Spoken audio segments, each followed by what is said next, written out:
There is a moment you know better than you know your own name.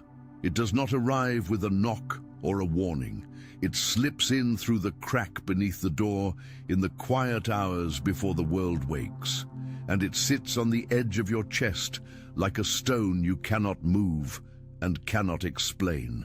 You are lying there in the dark, eyes wide open, staring at a ceiling that offers no answers, while every person you love is sleeping peacefully in the next room, untouched by whatever it is that is burning inside you. And you think, just for a second, that maybe the problem is you. Maybe the wiring is wrong.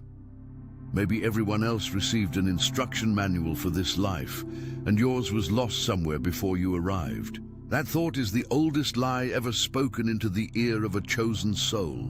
It is not new. It has been whispered into the darkest hours of every person God ever set apart for something the ordinary world was not built to contain. It is the enemy's favorite tool precisely because it uses your own sensitivity against you. It takes the very depth that makes you rare and turns it into evidence of your damage. But I need you to hear this with every cell in your body right now. The reason you feel out of place is not because you are broken. It is because you were never built for this place. You were built for what comes after it. You have walked into rooms your whole life and felt the invisible weight of not quite fitting.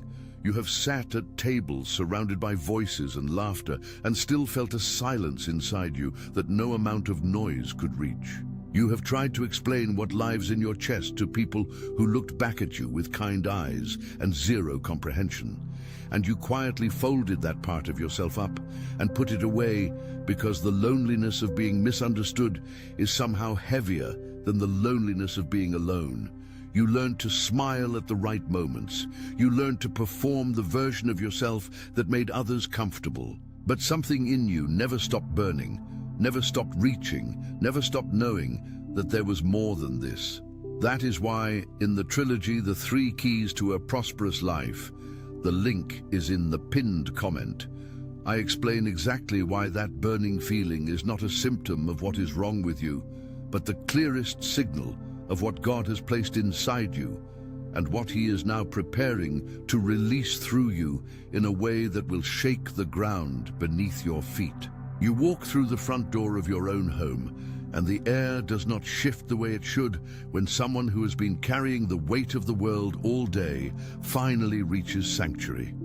There is no one reading the exhaustion in your eyes, no one who catches the way your shoulders drop just slightly lower than yesterday, no one who asks the question that would break you open in the most necessary way.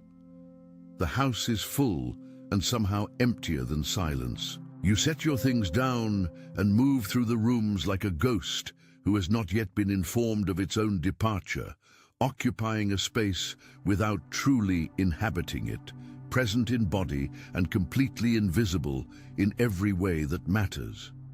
The biological reality of that is a tightening behind the sternum, a shallow breath that never quite reaches the bottom of your lungs, a jaw held just a fraction too tight all evening. And then comes the dinner.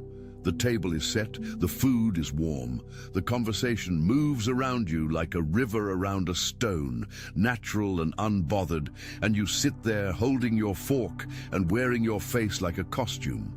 Someone makes a joke, and you laugh exactly half a second after everyone else, because you were not really there. You were somewhere behind your own eyes, trying to understand why belonging feels like such exhausting work when it seems to cost everyone around you nothing at all. There is a word for what happens in your chest during those meals, during those Christmases, during those birthday gatherings where you are surrounded by blood and still feel like a stranger who wandered in from the cold. The word is grief. Not grief for a person.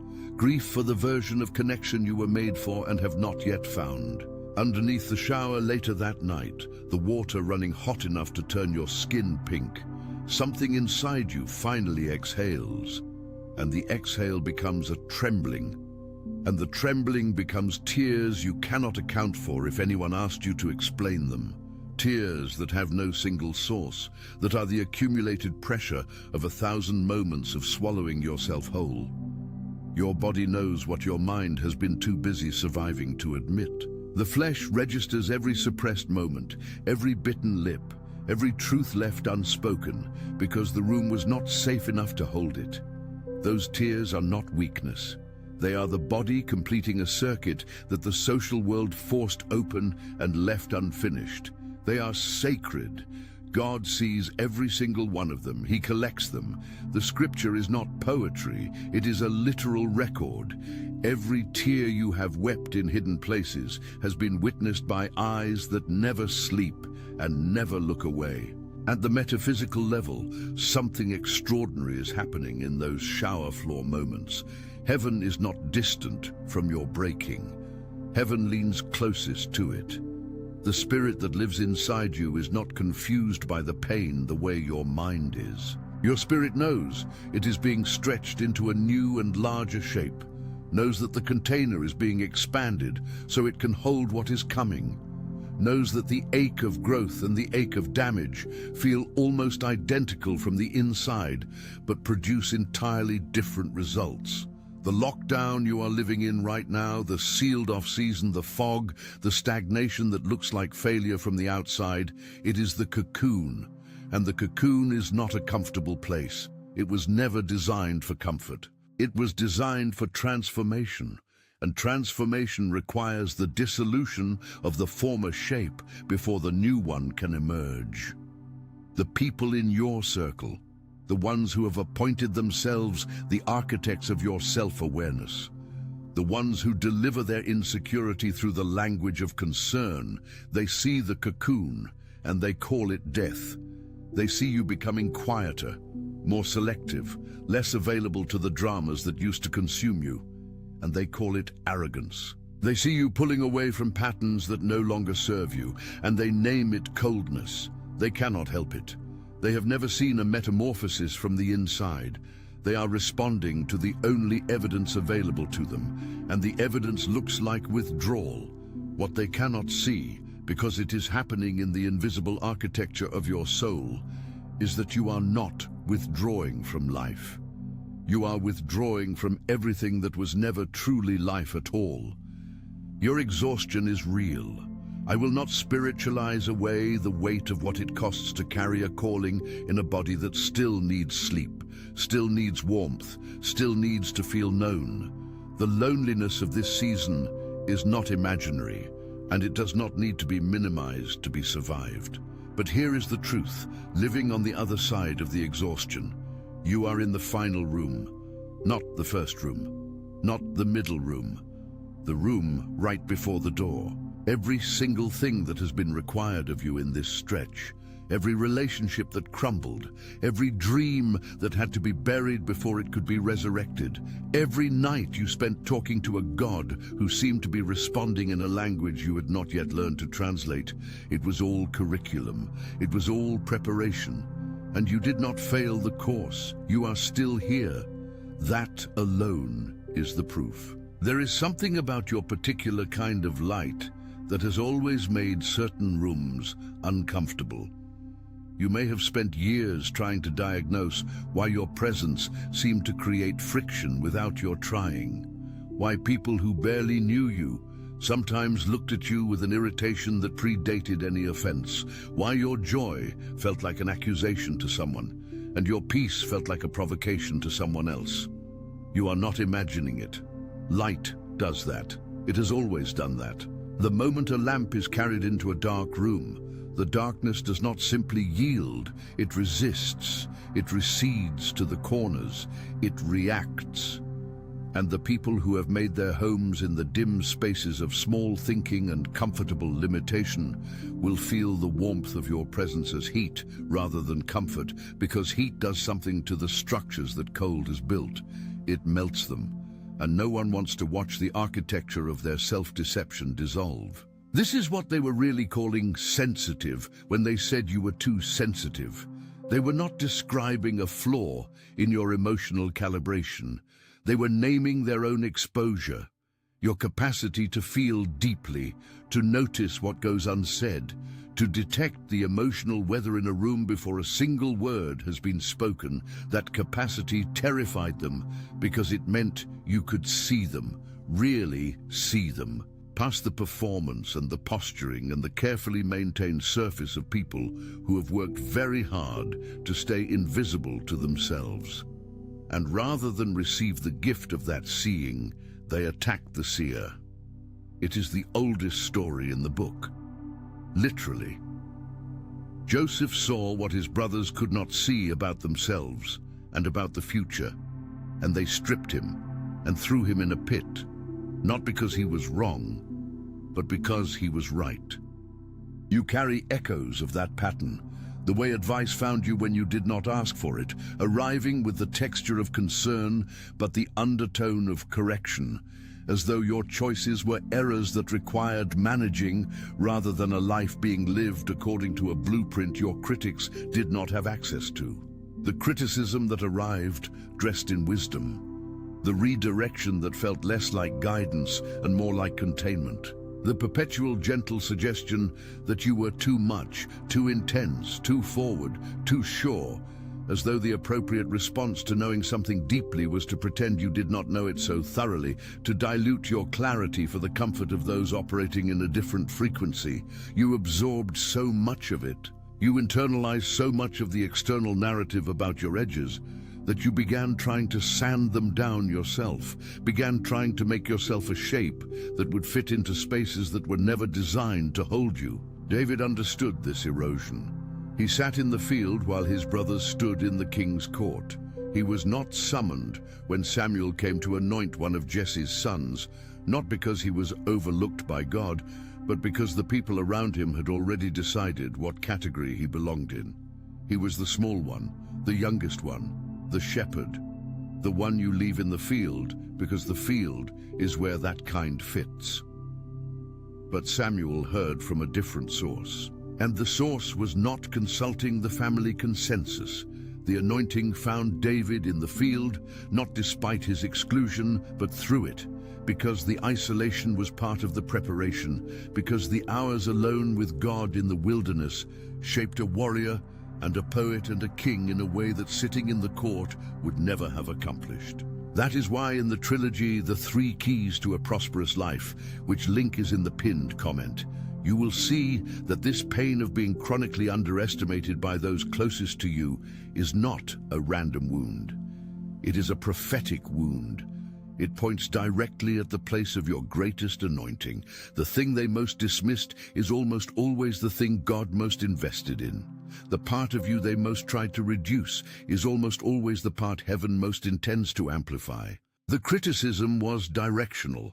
It was, without meaning to be, a map.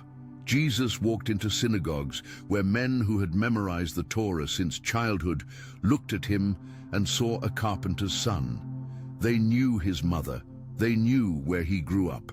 They had filed him under ordinary, and they refused to revise the category no matter what they witnessed. The miracles were explained away. The wisdom was undermined. The authority was challenged at every turn, not by strangers, but by the religious establishment, by the very people who should have been the first to recognize what was standing in front of them.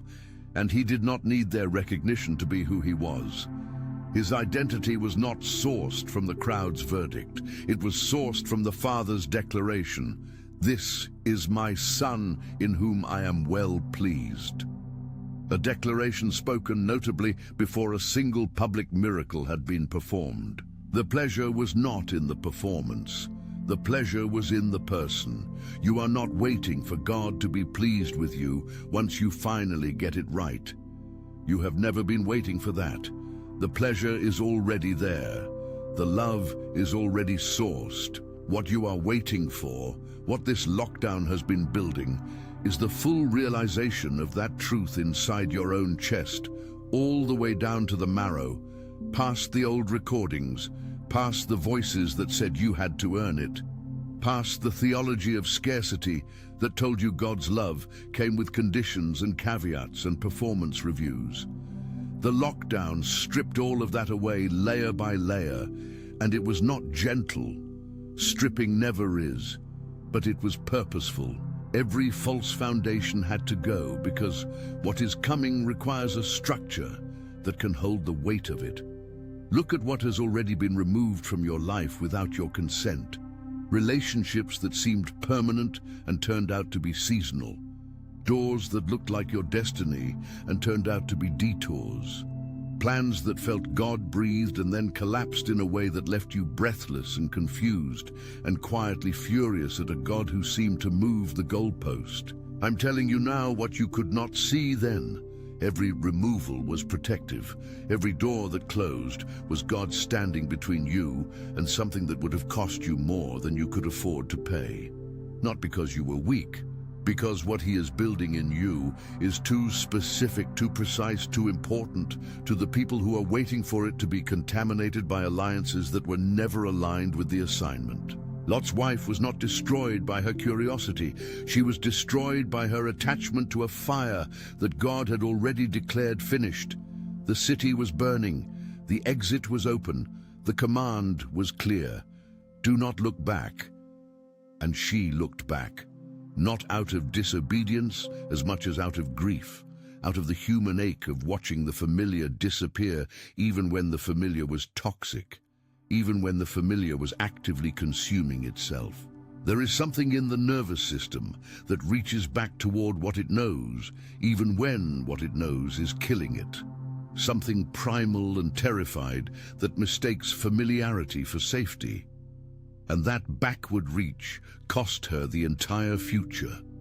She became a monument to the danger of nostalgia, frozen at the exact threshold of her own liberation. You know exactly which fires you are still tempted to turn back toward. You know the name of the relationship that almost had you last year when it reached out unexpectedly and something old and warm lit up in your chest before your discernment caught up with your feelings.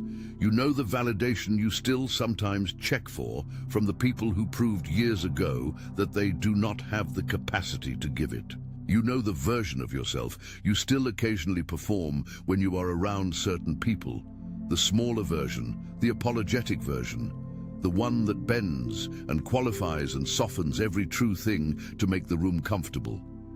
That version of you is the pillar of salt, and every time you return to it, you freeze at the threshold of the very destiny you have been enduring this entire lockdown to reach. God pulled you back from that world, not to punish you with loneliness, but to build you a new one. A new tribe is coming.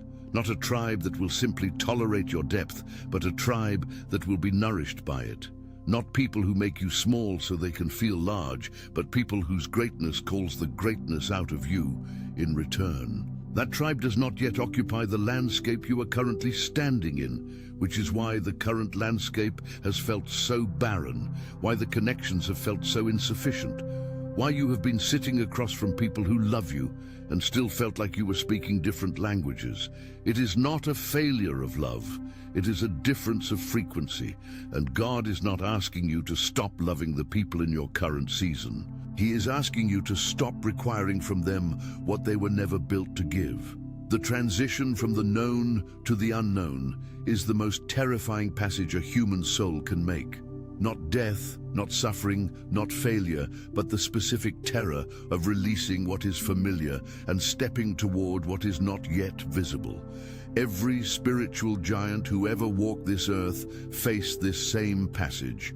Abraham left without knowing where he was going.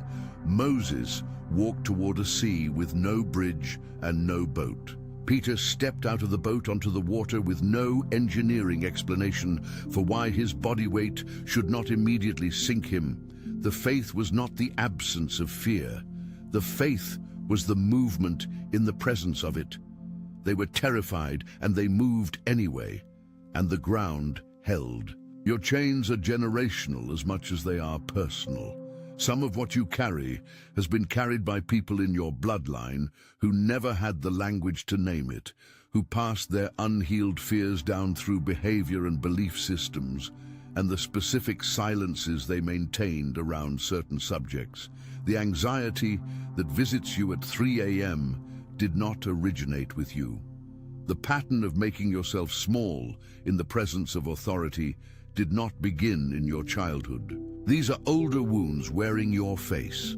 And when God breaks something free in you in this season, He is not only liberating you, He is fracturing a chain that has bound every person behind you and positioning every person who comes after you to walk into rooms you were never allowed to enter freely. That is the weight of the chosen life. That is why it costs what it costs. That is why the preparation has to be this thorough, this long, this precise. You are not just a destination. You are a door. What happens in you opens something for the people who are watching you from a distance. The ones who have not told you yet that your life is the evidence they needed, that the life they were told was impossible for someone like them might actually be possible. They are watching. They are waiting. They need you to finish the metamorphosis, to step all the way through the lockdown, to come out the other side, not as the person who survived it, but as the person who was built by it. The solitude you feared was not your enemy. It was your teacher. In the absence of distraction, you learned to hear. In the absence of applause, you learned to move without it. In the absence of company, you learned the company of the divine in a way that people surrounded by noise will spend their whole lives trying to approximate. You paid for that intimacy with loneliness, and the payment was worth every cent. What you now carry in the quiet of your spirit, the settled knowing, the deep peace that coexists with the trembling, the unshakable sense of purpose even in the middle of not knowing how, that is not something you could have downloaded or borrowed or purchased. You had to be alone enough to receive it. The person you were before all of this would not have survived what is coming. This is not condemnation. This is anatomy. The you of 5 years ago, the one still sourcing identity from external validation, still collapsing under criticism, still willing to trade peace for belonging. That person would have been destroyed by the platform, crushed under the weight of the assignment, seduced by the applause, back into the very patterns that were killing them. The lockdown was mercy. The pruning was protection. The isolation was God standing between you and a promotion you were not yet able to carry without it costing you the very soul it was meant to express. But that season is completing, not ending the way summer ends and becomes fall, simply cycling, completing. The way a gestation completes, the way a forge completes its work on the metal, and the metal comes out changed in its fundamental nature, harder where it needs to be hard, flexible where flexibility is required, shaped for a purpose the raw ore could never have guessed at when it was still underground. You are coming out of the forge, and you will not look like what went in. You were not supposed to. The goal was never preservation. The goal was transformation. The restlessness you feel right now, in this exact moment, reading these words, is not anxiety about the future. I need you to hear that clearly. It is not the nervous system misfiring, or the mind catastrophizing, or the spirit losing faith. It is the trembling of a runner in the starting blocks, every muscle fiber loaded with potential energy, the whole body coiled and ready, waiting for the signal. The signal is not coming from the circumstances lining up neatly around you. The signal is coming from inside you. It has been sounding for weeks. The question was only whether the noise around you had quieted enough for you to hear it. You hear it now. That is why you are here. That is why your spirit led you to this exact moment, this exact word, on this exact day. Something in you that is older and wiser than your thoughts has been navigating you toward this threshold with more precision than you have given it credit for. And it is telling you right now that the next step is not the step after the fear resolves. It is not the step after the plan becomes fully visible. It is not the step after someone important gives you permission. The next step is the one you take while the fear is still present, while the plan is still partial, while the permission you are waiting for from the people who never really had the authority to grant it remains perpetually withheld. Take the step, not the leap, not the dramatic gesture, not the announcement, the step. The one quiet, decisive, irreversible movement in the direction your spirit has been pointing for longer than your mind has been willing to admit. The lockdown did not produce a fragile thing. It produced something forged, something that was tested in exactly the environment it will be required to operate in. Your testimony is not the pretty version of your story. It is the full version, including the shower floor, including the invisible dinner, including the years of carrying it alone. The full version is what will reach the people God is sending you to reach, because they have been living in the partial version and they need someone who has come all the way through to show them what all the way through looks like. The new tribe is assembling, not where you currently are. Ahead, the connections that will finally feel like home, not because they are comfortable, but because they are true, are being drawn toward the version of you that this season produced. They could not have found you before this. You were not yet the frequency they could locate. You are that frequency now. The loneliness is not a life sentence. It was a gestation period. And gestation ends not when the world decides it is time, but when the thing being formed is ready to breathe on its own. You are ready.